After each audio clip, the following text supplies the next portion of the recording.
Bonjour à tous. Alors tout d'abord, je vous prie de nous excuser pour ce léger contretemps. J'espère que vous avez pu rester en ligne avec nous.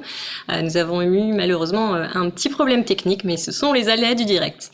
Donc je suis ravie de vous accueillir aujourd'hui pour ce nouveau webinaire. Nous allons parler aujourd'hui de la mise en place de l'IDDSI en cuisine. Pour ce faire, nous avons fait appel à deux experts, Marion Girauroux et Laurent Sicre, qui vont prendre la parole dans un instant.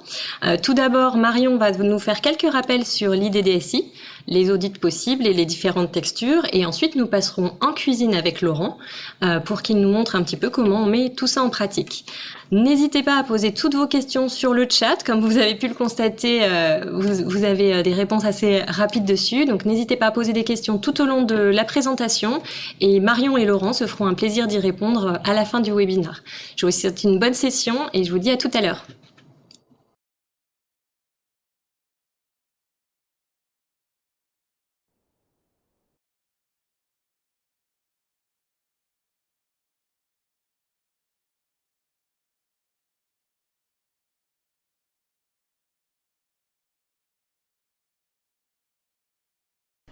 Donc, bonjour tout le monde, je suis Marion Girauroux, orthophoniste, co-traductrice des outils de l'IDDSI et copilote avec Virginie Ruglio que vous avez déjà vu à l'occasion de 2 webinaires proposés par NutriSense du groupe de référence IDDSI France. Donc aujourd'hui j'ai été invitée par NutriSense à l'occasion du mois de la dysphagie pour parler un petit peu de la mise en œuvre de l'IDDSI en cuisine, donc à l'occasion d'un webinaire qui se voudra un petit peu plus pratique que les précédents. Alors, comme l'IDDSI est une organisation à but non lucratif qui est constituée de bénévoles, elle remercie ses sponsors, donc des partenaires qui permettent le développement des outils. À ce titre, je remercie tout particulièrement NutriSense pour cette nouvelle action de sensibilisation à l'occasion du mois de la dysphagie. Alors, quand on parle de texture adaptée, on fait référence donc aux troubles de déglutition. Un trouble de déglutition, c'est quand la déglutition donc, ne va pas fonctionner comme elle le devrait. Donc la déglutition, en fait, c'est une fonction qui permet de transporter les aliments et les boissons, mais aussi la salive ou les sécrétions, dans l'œsophage et dans l'estomac.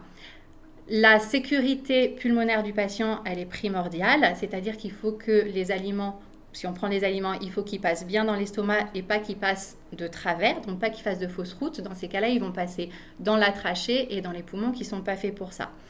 La déglutition, elle doit être efficace, c'est-à-dire que tout ce qu'on va avaler doit être propulsé dans l'œsophage et il ne faut pas qu'il en reste dans la gorge.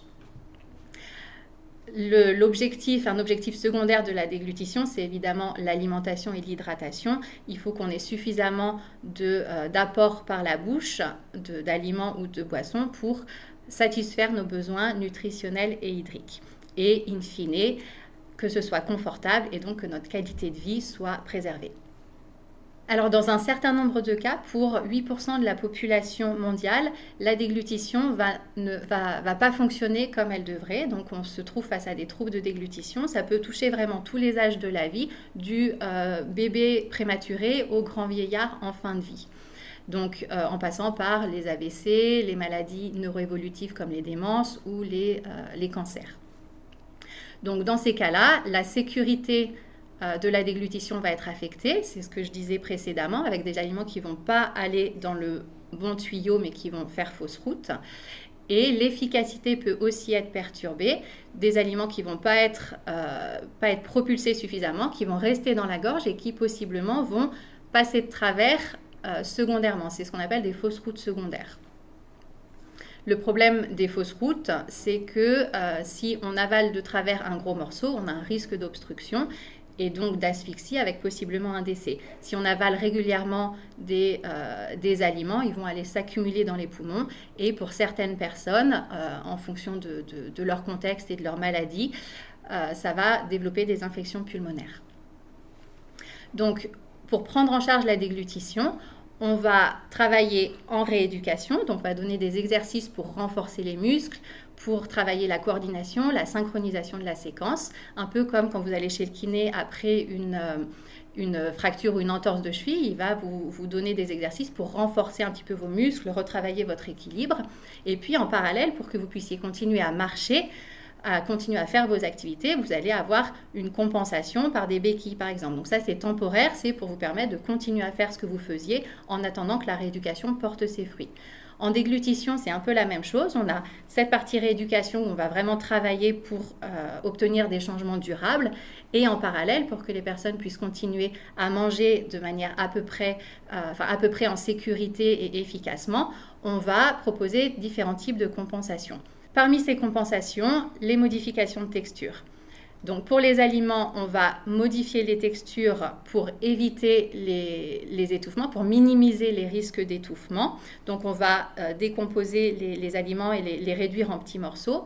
Pour les boissons, à contrario, on va essayer de réduire la vitesse d'écoulement pour que les personnes puissent mettre en place leur mécanisme de protection pour pas que ça passe de travers justement. Et là, pour réduire la vitesse d'écoulement des boissons, on va les épaissir. On a besoin, dans ces modifications, de toujours faire attention à la partie efficacité de la déglutition. C'est-à-dire que si on épaissit trop des boissons, on a un risque de stase, un risque de résidus dans la gorge après la déglutition qui potentiellement vont faire fausse route et donc impacter la sécurité. Donc on est vraiment entre deux. Il faut épaissir un petit peu pour certains patients, mais pas trop, au risque d'avoir après d'autres effets. Alors le problème des modifications de texture, c'est qu'on a tout un tas de terminologies qui existent selon les équipes, selon les établissements, selon les pays, avec pour certains qui vont parler de mixé, d'autres de purée, d'autres de mouliné. Et donc tout ça, ça va contribuer à générer une confusion et donc à possiblement impacter la sécurité des patients. Donc, fort de ce constat, l'IDDSI, qui est une initiative qui rassemble tout un groupe d'experts internationaux, d'experts en déglutition, en alimentation, en sciences culinaires, ces gens-là se sont regroupés pour proposer en fait d'harmoniser toutes ces textures, toutes ces appellations de textures, toutes ces caractéristiques, ces descriptions de textures pour améliorer la sécurité des patients. Donc, proposer une terminologie universelle qui soit valable vraiment pour tous les âges de la vie, enfants comme adultes, et vraiment en tout lieu de vie, qui soit vraiment transculturel. Alors, que propose l'IDDSI ? Donc, le cadre, en fait, c'est un diagramme qui va présenter les différents niveaux. C'est une utilisation standardisée de ces niveaux, c'est-à-dire que tout le monde va les utiliser de la même façon. C'est une appellation précise pour ces niveaux, des méthodes de mesure spécifiques pour chaque niveau de texture. Ils vont fournir tout un tas d'exemples aussi pour illustrer ces différents niveaux. C'est un système participatif, c'est-à-dire qu'on peut faire remonter les questions et les problèmes quand on est sur le terrain. Et puis, ils vont publier les standards internationaux dans des revues scientifiques. Donc en France, les recommandations ont été éditées récemment par la Société française de nutrition clinique et métabolisme, associée à l'Association française de diététiciens nutritionnistes, dans le cadre des recommandations sur les aliments standards et thérapeutiques chez l'adulte en établissement de santé. Donc pour ce qui concerne l'IDDSI, c'est la recommandation 9 qui nous dit qu'on nous recommande que les adaptations de texture soient établies selon les recommandations internationales de l'IDDSI. Les adaptations des aliments et des boissons permettent de diminuer les complications des troubles de déglutition, principalement la dénutrition et les infections pulmonaires. Donc le diagramme de l'IDDSI que je vais présenter ou représenter pour certains d'entre vous, c'est celui-ci, c'est la dernière version, la version la plus récente qui date de 2022. Il y a eu plusieurs versions en version originale en anglais et plusieurs versions françaises. On a commencé à traduire l'IDDSI, les outils, en 2015. Donc là, la dernière version, c'est la version française harmonisée à l'échelle internationale avec un groupe d'orthophonistes et d'ergothérapeutes de diverses régions francophones et pays francophones du monde. Donc le diagramme de l'IDDSI, c'est 2 pyramides inversées, une pour les aliments, une pour les boissons. La base des pyramides, c'est pour les aliments et les boissons de la vie de tous les jours, en fait, sans adaptation, sans restriction. Et puis plus on va vers les sommets, plus on est dans l'adaptation. Donc pour les boissons, plus on va monter vers le sommet, plus on va être dans l'épaississement. Et pour les aliments, à l'inverse, plus on va être vers le sommet, plus on va être dans la minimisation du risque d'étouffement et donc dans des tailles de plus en plus petites. Les deux sommets des pyramides ont deux niveaux qui se chevauchent, le niveau 3 et 4. Ces deux niveaux ont les mêmes propriétés, les mêmes vitesses d'écoulement. Par exemple, pour les boissons, on aura des jus de fruits, des smoothies, et pour les aliments, des soupes ou des potages. Et donc, chaque niveau correspond en fait à certaines capacités de déglutition, de sécurité et d'efficacité des patients. Donc, dans les outils mis à disposition gratuitement par l'IDDSI sur leur site, on a un fascicule qui va reprendre tous les différents niveaux, toutes leurs caractéristiques, tous les choix aussi, les bases physiologiques qui font que ce niveau va être adapté à tel et tel type de patient ou à telle et telle capacité du patient, ce qui fait que ça ne va pas être adapté pour tel et tel patient. Et puis, on trouve ici les exemples et puis les méthodes de mesure pour chaque niveau de texture. Les méthodes de mesure, elles font l'objet d'un fascicule à part entière. Chaque méthode va être présentée en détail. En laboratoire, en fait, normalement, tester les textures, ça nécessite des outils coûteux, des outils imposants, des outils très techniques, pas facile d'utilisation, avec vraiment un besoin de formation spécifique pour les utiliser. Donc, ce n'est pas du tout accessible sur le terrain pour les cliniciens, pour les équipes de restauration, d'hôtellerie. Donc, l'idée DSI, le gros du travail, ça a été de fournir des méthodes de mesure pour pouvoir vérifier la texture de l'aliment ou de la boisson au moment du service. Donc, pour ça, il fallait vraiment des outils simples, peu coûteux, facilement transportables, facilement utilisables, vraiment avec des outils, des ustensiles de tous les jours. Et aussi qu'ils soient reproductibles et standardisés. C'est-à-dire que, quelle que soit la personne qui allait faire ces tests, les résultats allaient être les mêmes. Il ne faut pas que chacun puisse interpréter différemment les tests, sinon on perd complètement l'objet de l'IDDSI, l'objectif. Alors, la mesure des textures alimentaires, elle implique d'appréhender à la fois les propriétés mécaniques des aliments ou des boissons, c'est-à-dire la dureté, la cohésion, l'adhérence, donc le caractère collant, et puis les caractéristiques de forme et de taille des aliments. Alors, pourquoi vérifier la cohésion et l'adhérence des aliments? Donc, la cohésion, c'est vraiment la capacité à conserver sa forme dans la bouche, c'est l'objectif. Et ça, on va le tester avec une cuillère ou une fourchette. Donc, c'est un test d'égouttement à la fourchette. On va mettre l'aliment sur la fourchette et voir s'il s'écoule entre les dents de la fourchette, auquel cas, il n'est pas suffisamment cohésif. Et si c'est sur une cuillère, on va voir qu'il conserve sa forme dans la cuillère. Pourquoi c'est important? Parce que pour un certain nombre de patients, par exemple des gens qui vont avoir eu une chirurgie de la langue, ou des gens qui vont vraiment avoir un problème au niveau de la manipulation, du contrôle de la langue, ces textures vont être intéressantes parce qu'en fin de mastication, normalement en fin de préparation du bol alimentaire, l'aliment est collecté sur la langue en une boule homogène et un peu compacte, salivée, pour pouvoir être dégluti. Donc chez ces personnes qui vont avoir du mal à préparer pendant la phase orale de la déglutition, à préparer l'aliment, qui vont avoir du mal à mobiliser la langue, et ça va permettre de donner tout de suite un bol alimentaire, un aliment qui va être prêt à avaler parce il conserve déjà sa forme, il est déjà collecté, donc il est vraiment prêt à être avalé. Pourquoi on vérifie l'adhérence? On en a déjà parlé, il ne faut pas que les aliments soient trop collants parce que trop collants, ça va impliquer davantage de stase qui vont potentiellement générer des problèmes après au niveau de la sécurité. Donc pour vérifier l'adhérence d'un aliment, on va utiliser un test à la cuillère inclinée. On va mettre l'aliment dans la cuillère, incliner la cuillère et voir s'il glisse facilement de la cuillère sans laisser trop de résidus.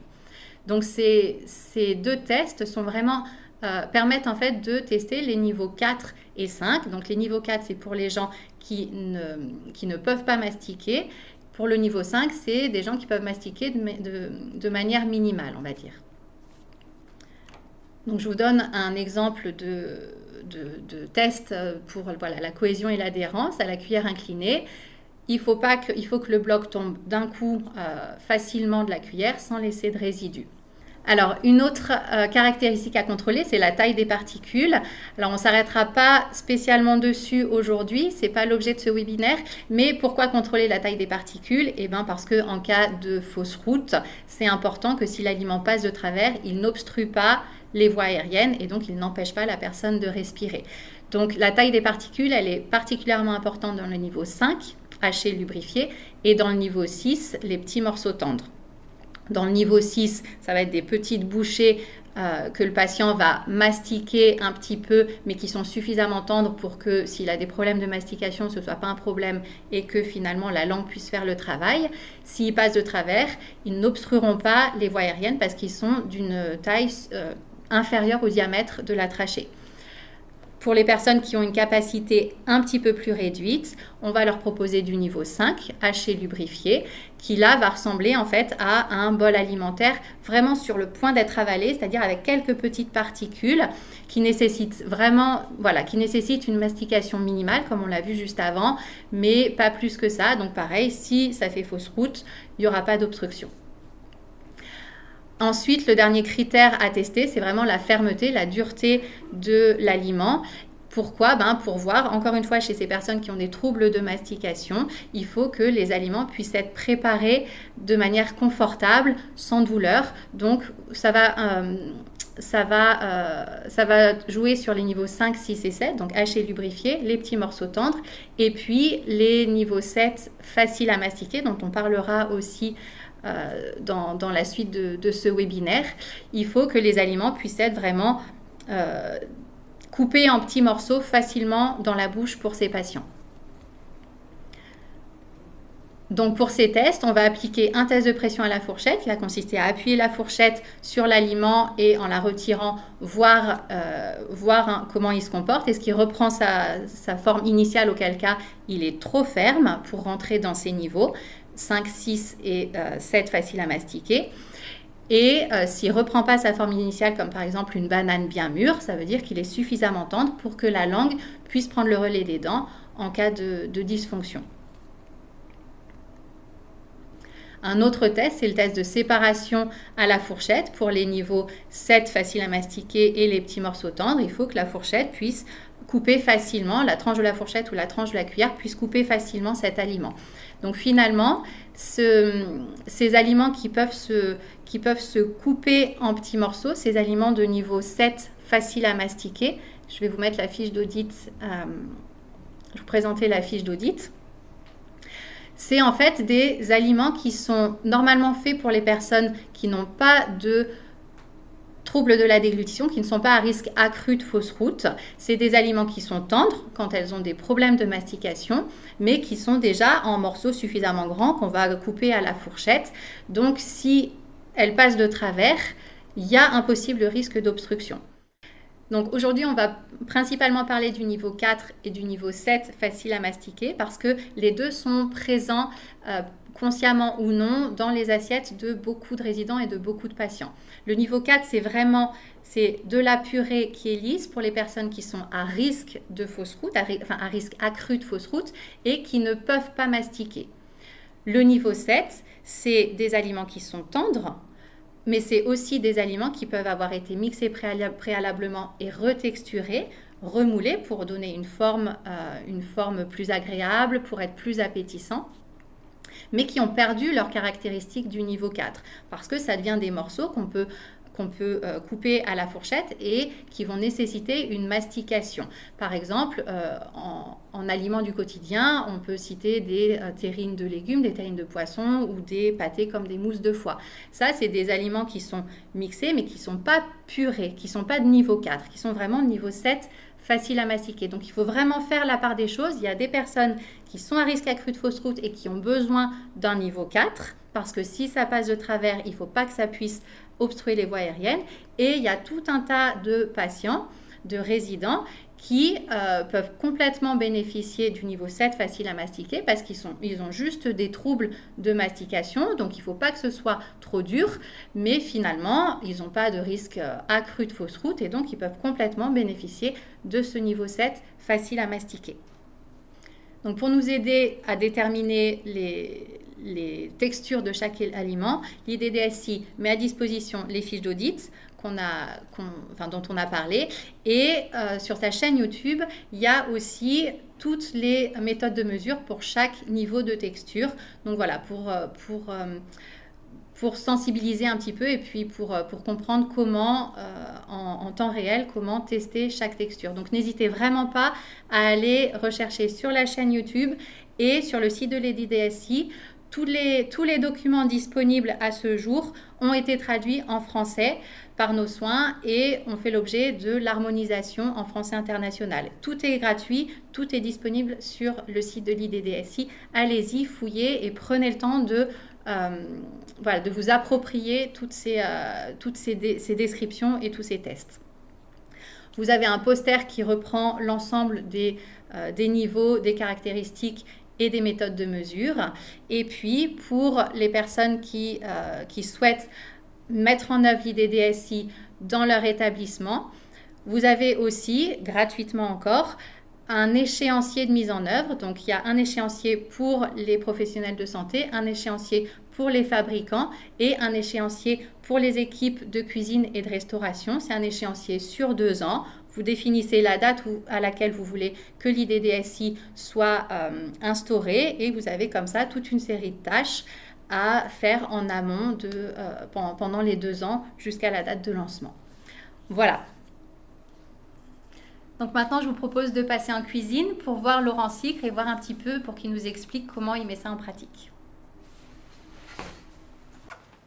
Bonjour Laurent. Bonjour Marion. Alors, est-ce que tu peux nous expliquer un peu comment tu appréhendes l'IDDSI en cuisine? Pour moi, l'IDDSI, c'est vraiment un cadre qui est donné aux équipes de cuisine et qui va leur permettre d'avoir un repère sur la correspondance des textures, sur les capacités de déglutition des patients.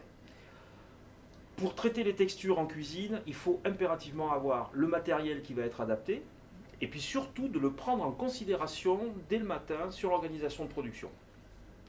Donc, les produits qui vont entrer dans la composition des recettes, ça va être le matériel qui doit être réellement adapté pour pouvoir mixer de façon convenable et obtenir les textures que l'on attend.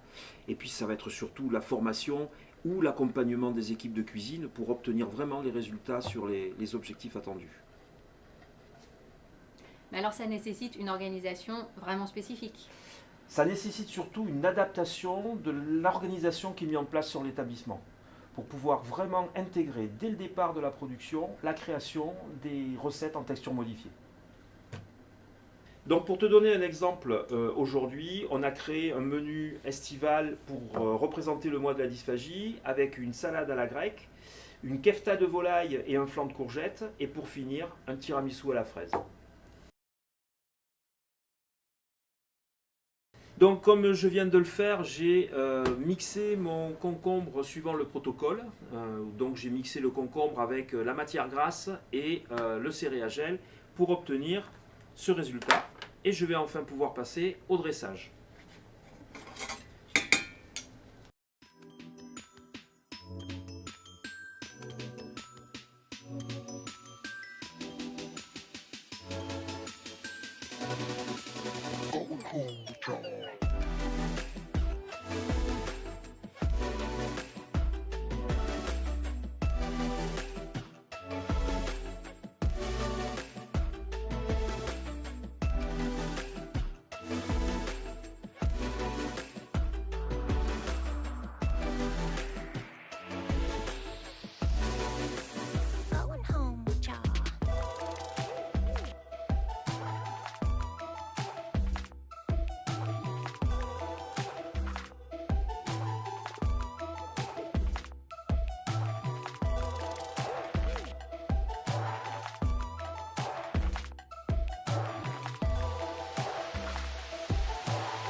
Voilà Marion.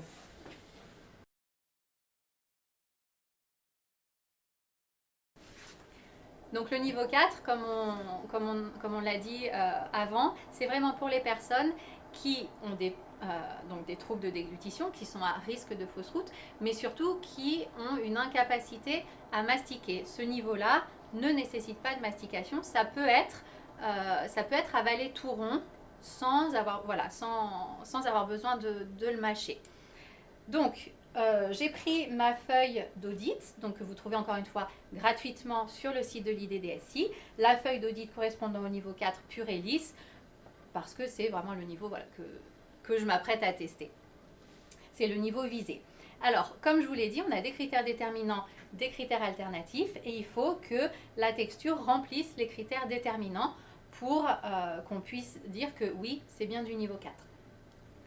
Donc mon premier critère pour ce niveau, c'est l'aspect. Est-ce que visuellement, je vois qu'il y a des grumeaux ou pas? Est-ce que je distingue des gros morceaux et des grumeaux? Donc là, je commence avec le melon. Je regarde, il est parfaitement lisse au niveau... voilà, visuellement, il est parfaitement lisse. Absence de grumeaux, oui, je ne vois pas de grumeaux. Donc je peux cocher, là on est vraiment au moment du service, donc je vais remplir la première colonne.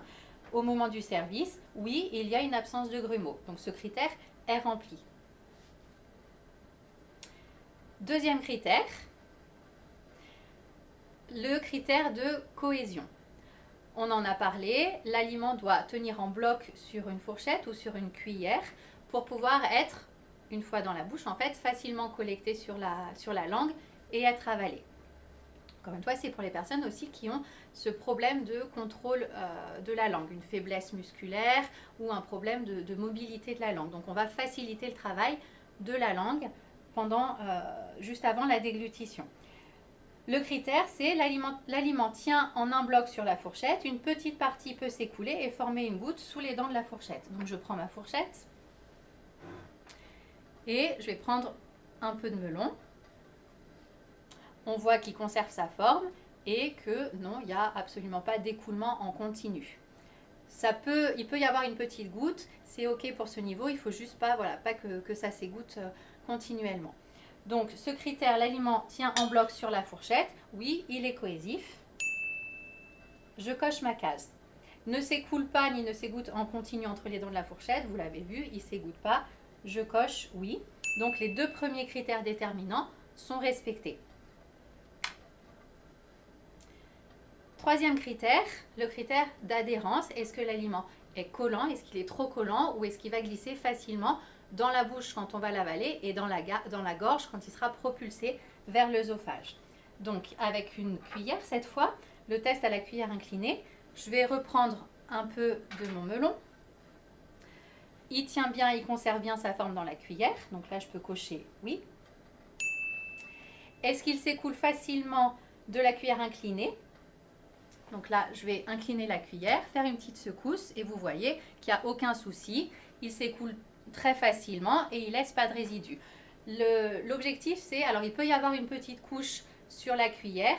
L'idée, c'est qu'en fait, on doit pouvoir voir à travers. Si on ne voit pas à travers, c'est que l'échantillon était trop collant. Et donc voilà, donc il faut derrière retravailler cet aliment pour obtenir la texture qu'on souhaite. Ou alors ne pas la donner à une personne qui est dysphagique. Donc la secousse, alors soit l'aliment va s'écouler facilement, soit il faut donner une petite secousse, un petit coup du poignet. Il ne faut pas non plus donner trop de coups. Si on est obligé de donner des grands coups, plusieurs, c'est que c'est aussi trop collant et donc à retravailler derrière. Donc l'aliment, oui, conserver sa forme dans la cuillère. Oui, il s'écoule facilement de la cuillère inclinée. Il laisse très peu de résidus, donc il n'est pas adhérent. Je coche oui. Donc le dernier, c'est peut s'étaler légèrement ou s'affaisser très lentement sur une assiette plate une fois qu'on l'a fait tomber ou là. Voilà, on voit dans le pot, en effet, c'est très légèrement affaissé, mais finalement, ça conserve quand même suffisamment sa forme. Donc, je coche mon oui. Alors, ensuite, on a des critères qui ne sont pas déterminants, des critères alternatifs quand, par exemple, la fourchette n'est pas disponible. Donc là, c'est le test au doigt. Je prends un échantillon au doigt et je vois que c'est compliqué de le tenir entre les doigts parce que ce n'est pas un morceau. Il ne faut pas que ce soit un morceau dans le niveau 4. Donc, il ne s'écoule pas entre mes doigts, c'est tout bon. Il glisse doucement, facilement entre mes doigts. Il glisse bien. Donc là, c'est bon aussi. Et il laisse un petit résidu sur mes doigts. Oui, mais je peux voir mon doigt à travers. Merci. Merci, avec plaisir. Donc, ce critère alternatif est bon. Ensuite, j'ai une dernière ligne à privilégier, donc, mais non déterminant, c'est le test de pression à la fourchette. Donc là, je reprends une fourchette et puis les dents de la fourchette doivent laisser une marque sur l'échantillon quand j'appuie. je ne sais pas si vous voyez bien, mais là en effet, on voit que ma fourchette laisse des traces et que ça ne reprend pas sa forme. Si les dents de la fourchette disparaissent tout de suite, c'est que c'est trop liquide. Donc ça ne remplit pas le critère. Donc là, il n'y a pas de souci, on voit bien les traces. Voilà, mais vraiment les critères déterminants pour le niveau 4, c'est l'aspect, visuellement pas de grumeaux, c'est la cohésion, il faut bien que ça tienne, que ça conserve la forme, et il ne faut pas que ce soit trop collant. Donc là, ma colonne, elle est remplie de oui. Conclusion générale, l'échantillon répond-il aux critères de niveau 4? Pur et lisse, oui. Au moment du service. Et ça, c'est un test à refaire parce qu'au moment du service, les gens peuvent ne pas manger tout de suite ce qu'on leur met à table. Si par exemple, ils ne sont pas encore arrivés à table, ou alors si on leur sert tout un plateau avec l'entrée, le plat chaud, le dessert, c'est sûr qu'au moment du service, le plat chaud aura une certaine température, mais au moment où ils atteindront, où ils arriveront au plat chaud, la température ne sera pas la même. Donc il faut après tester, donc au moment du service, 15 minutes après et 30 minutes après pour voir si on a vraiment une stabilité des critères. Voilà, encore une fois, si on peut tenir un échantillon de niveau 4, enfin supposé être de niveau 4, si on peut le tenir entre les doigts, ou si quand on le met en bouche, on a besoin de le mastiquer, c'est que ce n'est pas du niveau 4. Pensez à ce que je vous disais sur tout ce qui était texturé, moulé. Ce n'est pas du niveau 4, c'est du niveau 7, facile à mastiquer s'il répond aux critères. Voilà pour le melon. Et maintenant, on va faire la même chose. Donc, on va repasser tous les critères pour chaque aliment qui est dans cette assiette. Sachant que quelqu'un qui mange en niveau 4, en pur et lisse, il a aussi évidemment la possibilité de manger dans le niveau inférieur. Donc, il peut aussi, l'assiette, elle pourrait être composite avec du niveau 4 et du niveau 3. Parce que comme c'est inférieur, ça n'est pas dangereux pour lui. Par contre, il ne peut pas y avoir du niveau 4 et du niveau 5 si le patient il doit s'arrêter au 4. Voilà. Mais en tout cas, voilà, là, on va reprendre avec chaque aliment pour voir si l'ensemble correspond bien à du niveau 4 et peut être servi à un patient qui a besoin de ce niveau de texture. Donc pour le plat chaud, nous avons fabriqué des keftas de volaille avec un flan de courgette. Les keftas ont été fabriqués et créés avec le modulable poulet que nous avons assaisonné de façon différente. Un au paprika fumé, un à l'estragon et un au curry noir. Et le flan de courgette a été travaillé avec le protocole des cuidités et du céréagel.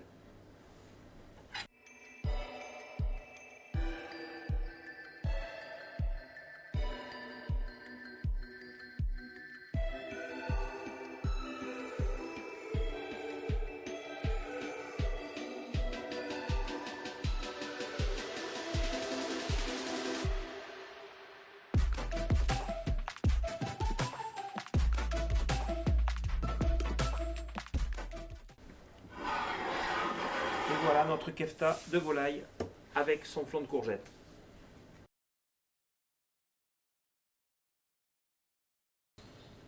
Alors comme le niveau 4 est visé là-dessus, je reprends ma fiche d'audit du niveau 4. Je regarde, est-ce qu'il y a des grumeaux? Non. Alors là, je vais faire le flan de courgette par exemple. Il n'y a pas de grumeaux sur le flan de courgette. Si j'en prends un à la fourchette, il conserve sa forme, il ne s'égoutte pas sous la fourchette. Le test à la cuillère inclinée, on voit bien que de toute façon, je vais prendre juste un morceau, donc il conserve sa forme. Si je le fais tomber, voilà, il glisse facilement. On voit très peu de résidus sur la cuillère, donc il n'est pas adhérent. Il conserve sa forme, il s'écoule facilement, il s'étale légèrement une fois que je le fais tomber. Admettons que je n'ai pas mes ustensiles, je teste au doigt, je prends un morceau au doigt. Voilà, on peut pas le tenir comme un morceau, donc comme ce qu'on a fait avec le melon, hein, j'ai du mal à le tenir. Et donc, voilà, quand je le lâche, ça laisse une trace humide, un petit résidu sur mes doigts. Je vois évidemment mes doigts à travers. Donc, pour ce flan de courgette, mes critères déterminants sont validés, mes critères alternatifs, même si on n'est pas obligé aussi. Et mon dernier critère qui n'est pas déterminant, c'est est-ce que ça laisse une trace, est-ce que ma fourchette, quand je l'applique, laisse une trace sur l'échantillon? Oui, ça laisse une trace, donc c'est pas trop liquide pour ce niveau. Donc ces petits flancs de courgettes correspondent bien à un niveau 4 pur et lisse.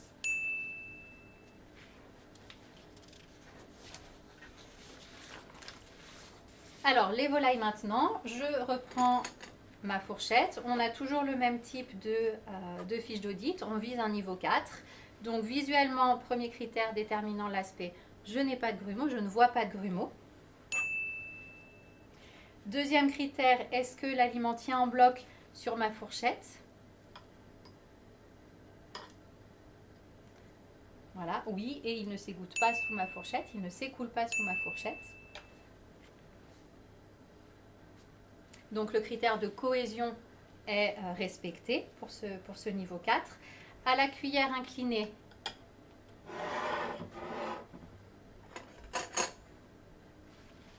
je vais prendre un morceau, ma cuillère, hop, une petite secousse. Vous voyez qu'il laisse encore une fois très peu de résidus. Il n'est pas adhérent. Ce critère de non-adhérence est respecté, donc il conserve bien sa forme dans la cuillère. Il s'écoule facilement de la cuillère avec une petite secousse et il s'étale légèrement sur l'assiette quand je le fais tomber. Je reprends mes doigts en critère alternatif. Bon, vous voyez bien que là, je peux pas tenir un morceau, hein, c'est vraiment une purée. Et puis, il tombe facilement de mes doigts, il laisse très peu de résidus. Merci. Le dernier, non déterminant, mais on teste quand même. Est-ce que ma fourchette laisse des marques dessus quand je l'applique? Oui, elle laisse des marques.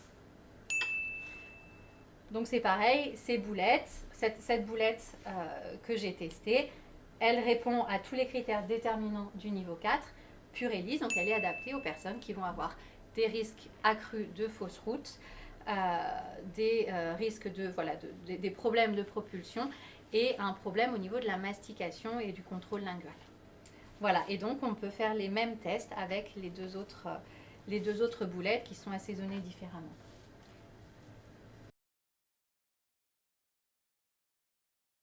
Donc Marion, ici nous allons passer au dessert et donc nous avons réalisé notre gâteau fondant avec une compotée de fraises légèrement gélifiée et notre crème mascarpone pour créer le fraisier. Allez.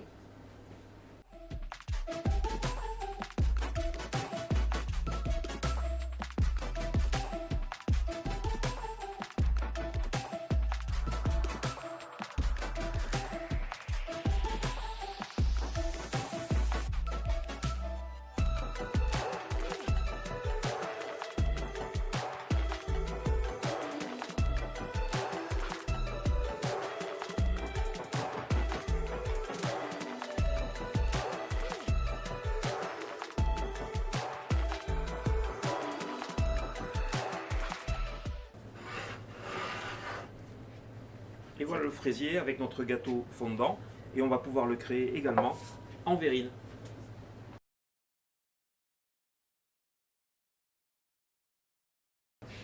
Merci, super. Alors là comme vous avez pu voir, Laurent au départ a pris donc un emporte-pièce, a pris à l'emporte-pièce la base du gâteau. Donc moi j'ai pris, comme je vous avais dit, en fait à partir du moment où on peut couper le morceau facilement avec une tranche de fourchette de cuillère, à partir du moment où c'est un morceau qu'on peut tenir dans la main, on va passer sur du facile à mastiquer, du 7 facile à mastiquer. Ce que j'ai pas précisé tout à l'heure, c'est que sur le diagramme, vous voyez qu'en fait le 7 et le 7 facile à mastiquer, ils sont tous les deux noirs. En fait, le 7 facile à mastiquer, c'est une sous-catégorie du 7. Le 7, c'est normal, c'est des aliments sans restriction. Le 7 facile à mastiquer, dans les premières versions du diagramme, il n'existait pas. Parce que l'idée DSI, à la base, c'était juste terminologie de texture adaptée pour les personnes avec des troubles de déglutition. Comme finalement, nous, quand on accompagne des patients, il peut y en avoir, donc il y en a qui ont des troubles de déglutition, mais il peut y en avoir aussi qui ont des troubles de mastication, mais pas de risque accru de fausse route ou pas de problème au niveau de l'efficacité. Mais c'est des patients qu'on accompagne quand même et pour lesquels souvent on adapte les textures. Donc en faisant remonter ça à l'IDDSI, ils ont rajouté cette texture sous le 7, mais ça fait partie du 7. Donc c'est une texture normalement pour les personnes qui n'ont pas de troubles de déglutition, dans le sens qu'ils ne sont pas à risque accru de fausse route et qui n'ont pas de troubles au niveau de la propulsion. Donc c'est un niveau qui permet qui nécessite une mastication, qui nécessite de former le bolus, le bol alimentaire en bouche, mais pour des gens qui normalement ne sont pas à risque accru. Donc, donc la fiche d'audit qui correspond à ce facile à mastiquer, c'est celle-ci. Alors, les critères déterminants, c'est le test de séparation à la fourchette. Est-ce que avec une tranche de fourchette, on arrive à en découper un morceau? On l'a déjà un peu vu. Et puis, le test de pression à la fourchette pour voir au niveau de la fermeté si c'est suffisamment tendre pour que des personnes qui ont des troubles au niveau de la mastication, qui n'ont pas toutes leurs dents, qui ont une faiblesse musculaire, est-ce que facilement ça va être écrasé dans la bouche? Donc, je prends ma fourchette et voilà, je prends un morceau. Je vois qu'en effet, ça se coupe facilement, c'est très net. Donc, ce test de séparation à la fourchette, il est validé. Est-ce que quand j'applique une pression à la fourchette sur un échantillon de 1,5 par 1,5 cm, ça c'est le test de pression à la fourchette, donc je vais prendre la fourchette et écraser comme ça l'échantillon. Est-ce que quand je retire, donc jusqu'à ce que mon ongle du pouce blanchisse, pas plus, c'est vraiment juste l'ongle du pouce doit blanchir, c'est un petit peu la pression que la langue va mettre au palais quand elle va avaler. Donc, est-ce que quand j'enlève ma fourchette, l'échantillon a repris sa forme initiale? Eh bien non, parce qu'en fait, j'ai réussi à le découper et il s'est écrasé. Donc, lorsqu'on applique une pression à la fourchette, l'échantillon s'écrase et ne retrouve pas sa forme initiale une fois la pression lâchée. Oui, en effet, c'est ce qui s'est passé. Je peux cocher que le critère est validé. Si j'ai pas de fourchette, si j'ai pas de cuillère, j'ai toujours mes doigts sur moi et donc je vais prendre là encore un échantillon. J'ai les doigts. Je peux le prendre entre les doigts, je peux l'écraser entre les doigts très facilement, sans effort, et la matière est évidemment perçue comme humide. Donc ça c'est les critères de la fiche d'audit. Merci. Et encore, avec plaisir. Donc voilà, donc les critères alternatifs sont respectés. Et donc en test optionnel, un test aux baguettes, si on n'a pas de fourchette, pas de doigts et qu'on a des baguettes, les baguettes peuvent perforer l'aliment. On peut en faire un peu une brochette. Oui, avec cette texture-là, on peut. Donc oui, ce serait aussi respecté. Mais voilà, les critères déterminants, c'est vraiment la séparation à la fourchette et le test de pression pour la fermeté. Donc oui, ce gâteau, il respecte les critères du facile à mastiquer, donc il peut être proposé aux personnes qui ont des troubles de mastication mais qui ne sont pas à risque accru de fausse route. Est-ce que l'apport de la chantilly et d'un coulis va modifier le niveau?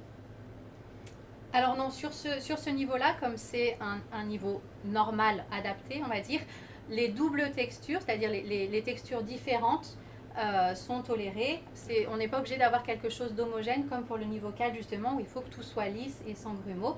Là sur cette texture on peut avoir des variantes, donc le coulis ça ne va pas rétrograder la texture. Très bien. Parce que c'est des personnes qui ont quand même leur capacité de déglutition, leur capacité de contrôle pour pouvoir gérer justement ces textures différentes. Très bien.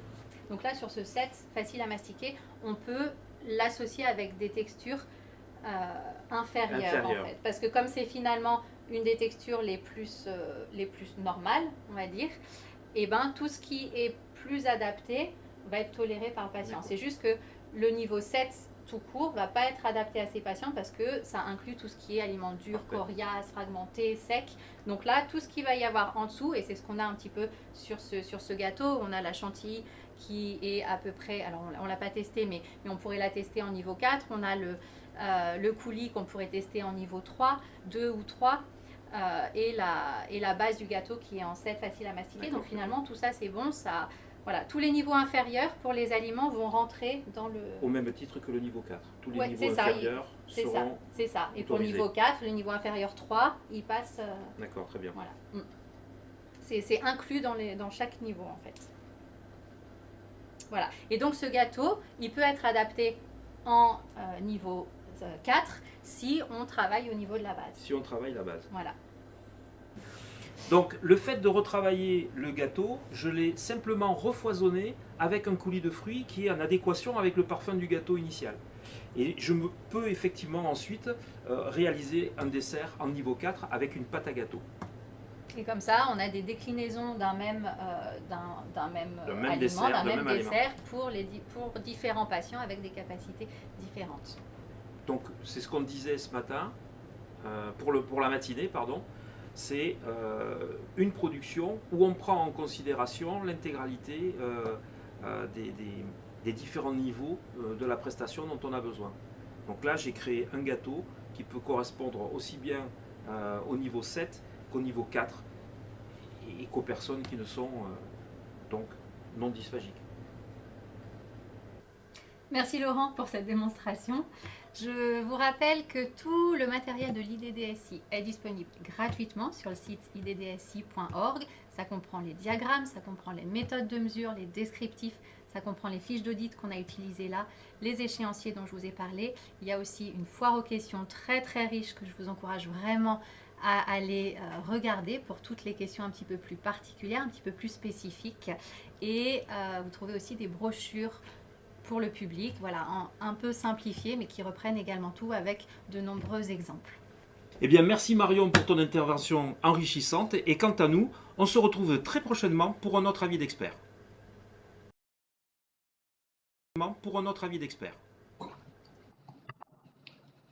Merci Laurent, merci Marion. Nous allons du coup maintenant pouvoir répondre aux questions. Merci donc on a la Laurent, chance merci d'avoir Marion. nous allons du coup Marion maintenant et pouvoir Laurent. répondre aux questions. Merci donc on a la Laurent, chance merci d'avoir Marion. nous allons du coup Marion maintenant et pouvoir Laurent. répondre aux questions. Alors, vous avez été plusieurs à nous poser la question du support, du replay, des fiches recettes. Donc je vais répondre à celle-ci avant de passer la parole à Laurent et Marion.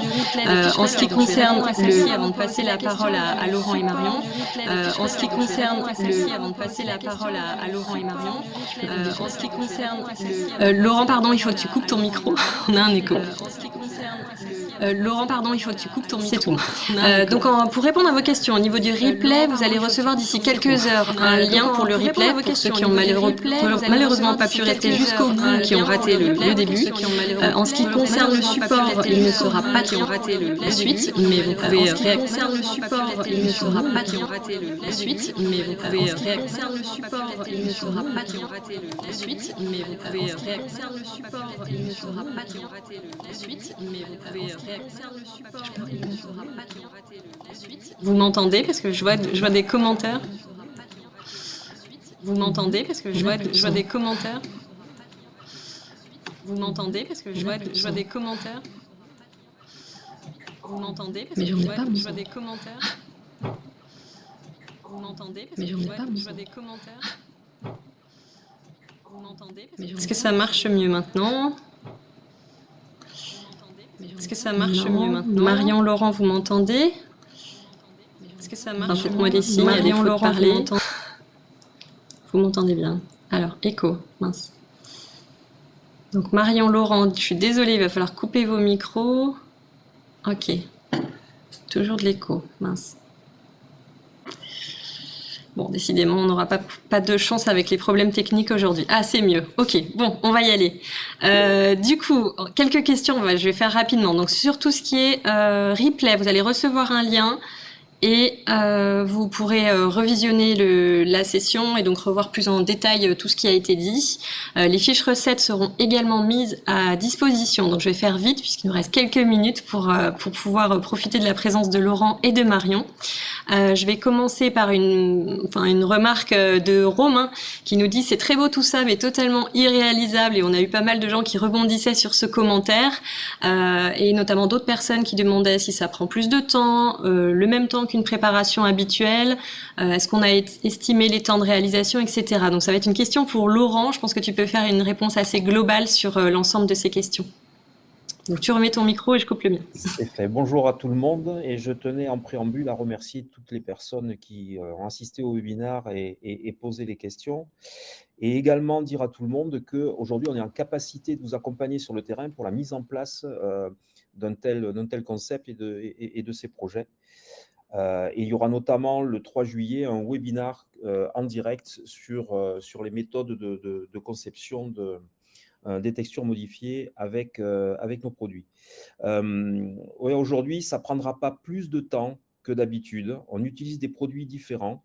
Sachez que dans l'entrée qui a été présentée, il y a une multitude de petites choses qui sont présentées dans l'assiette. Aujourd'hui, sur un menu qui est présenté aux résidents, il y a une entrée unique. Donc, en fait, ça ne prendra pas plus de temps. C'est une histoire après de techniques de dressage pour pouvoir magnifier le produit à l'assiette.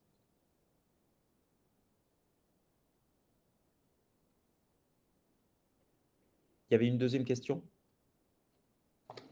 Donc la question était sur le temps, effectivement, par rapport aux préparations habituelles et également le côté irréalisable, manque de personnel ou autre. Donc je pense que tu as répondu en grande partie. Voilà, Pardon, le vas-y. fait de pouvoir être en capacité d'accompagner, c'est de donner les bonnes techniques, de donner les bons gestes pour pouvoir justement que ça devienne réalisable.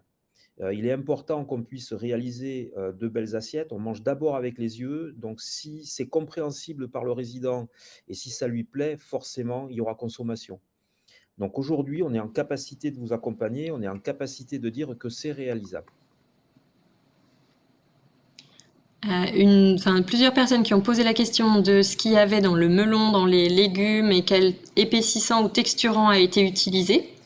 Donc aujourd'hui, le texturant qui est utilisé s'appelle le céréagel. C'est un texturant à base de céréales. Il n'y a pas autre chose que ces produits naturels. Nous avons en atelier, en laboratoire, conçu des protocoles en fonction de l'instant repas, que ce soit pour les crudités, que ce soit pour les cuidités, que ce soit pour les protéines, les légumes, les féculents ou le dessert. Donc des protocoles existent. Ce sont des protocoles génériques qui vont permettre justement la conception de toutes les viandes, de tous les poissons, de tous les légumes, de toutes les crudités. C'est très très simple d'accès et nous avons ensuite massifié ces protocoles pour en avoir un minimum. On a également une seule méthode de cuisson quand on doit passer en cuisson. Donc, on a vraiment pensé aux opérationnels, on a vraiment pensé aux gens de terrain pour leur simplifier la vie avec nos ingrédients. Donc je vois arriver pas mal de questions sur la liaison froide. Une personne avait également demandé si cette belle assiette, notamment je pense qu'elle parlait des crudités, était-elle préparée à l'avance ou juste avant le service. Donc encore une fois, il y a une multiplicité de réponses. On va essayer de faire assez concis. Donc on ne va pas changer l'organisation sur tous les établissements. C'est une organisation qui doit être adaptée en fonction de chaque établissement. Mais les assiettes ne sont pas préparées au dernier moment. Elles sont préparées à l'avance. La conservation va se faire de façon identique à ce qui se pratique aujourd'hui. On va filmer, on va réserver en chambre froide positive juste avant la distribution. Donc, la production du matin va être le texturage et le dressage. Et ensuite, c'est la réserve en chambre froide. Alors on va laisser un peu la parole à Marion. On a une question, je pense que tu l'as évoqué un petit peu dans le déroulé. Quelqu'un nous demande, est-ce que les purées niveau 4 et les sauces assaisonnement peuvent être séparées? La vinaigrette liquide, est-ce que, n'étant pas du même niveau, est-ce qu'il faut les séparer, pas les séparer? Comment est-ce qu'on fait si on veut mettre un assaisonnement sur une purée lisse? Alors, j'imagine que la question, donc, c'est pour une personne qui mange en niveau 4. Donc, c'est un petit peu ce qu'on a dit, c'est que les personnes qui vont pouvoir prendre du niveau 4, elles peuvent aussi prendre du niveau 3. Donc, ça, c'est pas un souci si si les sauces, elles sont de ce niveau, ça passe. Après, ce qu'il faut bien comprendre, c'est qu'on peut très bien avoir des troubles au niveau des aliments, des troubles de déglutition au niveau des aliments, mais pas au niveau des boissons. Donc après, si les sauces sont trop liquides et qu'on ne mélange pas tout et qu'elles sont vraiment séparées, c'est au clinicien en amont à avoir fait son bilan, à avoir dit, la personne, elle peut manger en niveau 4, mais par contre, pour les boissons, il faut que ce soit, je ne sais pas, du niveau 2 mais voilà. Normalement, en niveau 4, on peut manger en niveau 3, donc on peut manger des purées lisses et des purées fluides. Il n'y a pas de souci, ça peut être sur la même assiette. Si c'est plus liquide, après, il faut contrôler au niveau des boissons quel niveau d'épaississement est le plus justifié pour cette personne. Je ne sais pas si j'ai répondu à la question. Oui, non, je pense que c'est ce que tu avais déjà expliqué. C'est ce que tu avais expliqué effectivement lors de la présentation. Il faut bien faire attention au sens des pyramides. Hein, tu l'avais très bien dit. Donc, quand on est sur l'aliment, on va vers le plus liquide, et pour les boissons, c'est l'inverse. Donc, effectivement, pas faire d'amalgame entre niveau 4 aliments et les niveau 4 boissons.